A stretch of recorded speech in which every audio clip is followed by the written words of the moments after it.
Secrets of the Darkest Art. It's a horrible book. Really awful. Full of evil magic. I wonder when Dumbledore removed it from the library. If he didn't do it until he was headmaster, I bet Voldemort got all the instruction he needed from here. Why did he have to ask Slughorn how to make a Horcrux then, if he'd already read that? Asked Ron.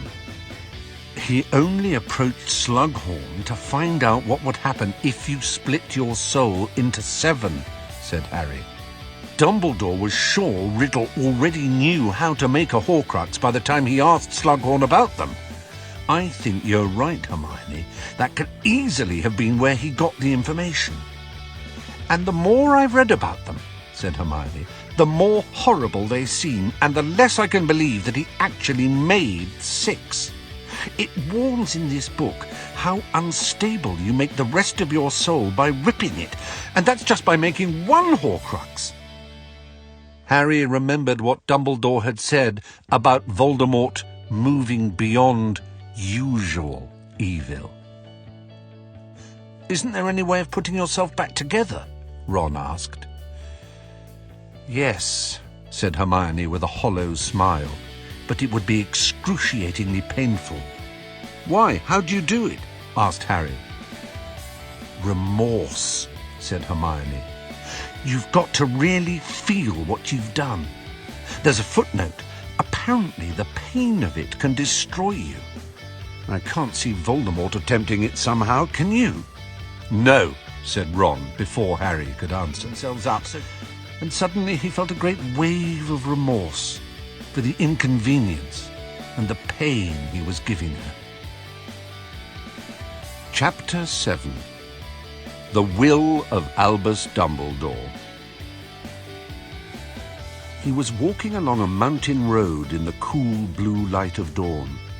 Far below, swathed in mist, was the shadow of a small town. Was the man he sought down there?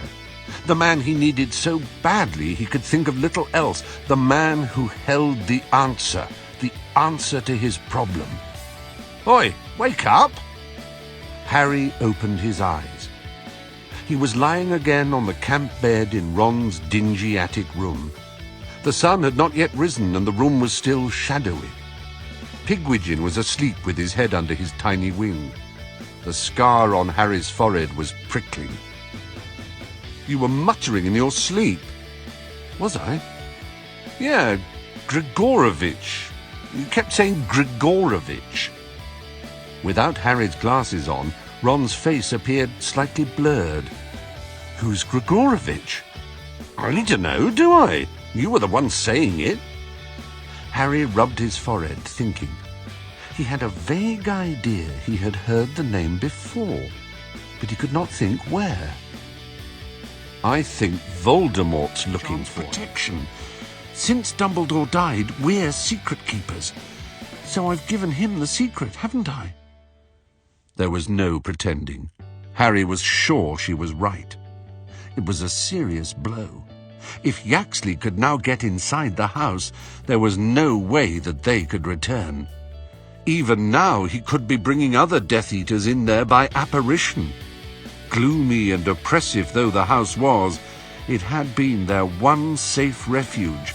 Even, now that Creature was so much happier and friendlier, a kind of home. With a twinge of regret that had nothing to do with food, Harry imagined the house elf busying himself over the steak and kidney pie that Harry, Ron and Hermione would never eat. Harry, I'm sorry. I'm so sorry. Around at the apparently deserted glade. He could not help remembering what had happened the last time they had apparated to the first place Hermione had thought of. How Death Eaters had found them within minutes. Had it been Legilimency? Did Voldemort or his henchmen know, even now, where Hermione had taken them? Do you reckon we should move on? Ron asked Harry, and Harry could tell by the look on Ron's face that he was thinking the same. I dunno. Ron still looked pale and clammy. He had made no attempt to sit up, and it looked as though he was too weak to do so, had cast a heat haze upon their clearing. Salvio Hexia, Protego Totalum. Repello muggletum. Muffliato. You could get out the tent, Harry. Tent? In the bag. In the... Of course, said Harry.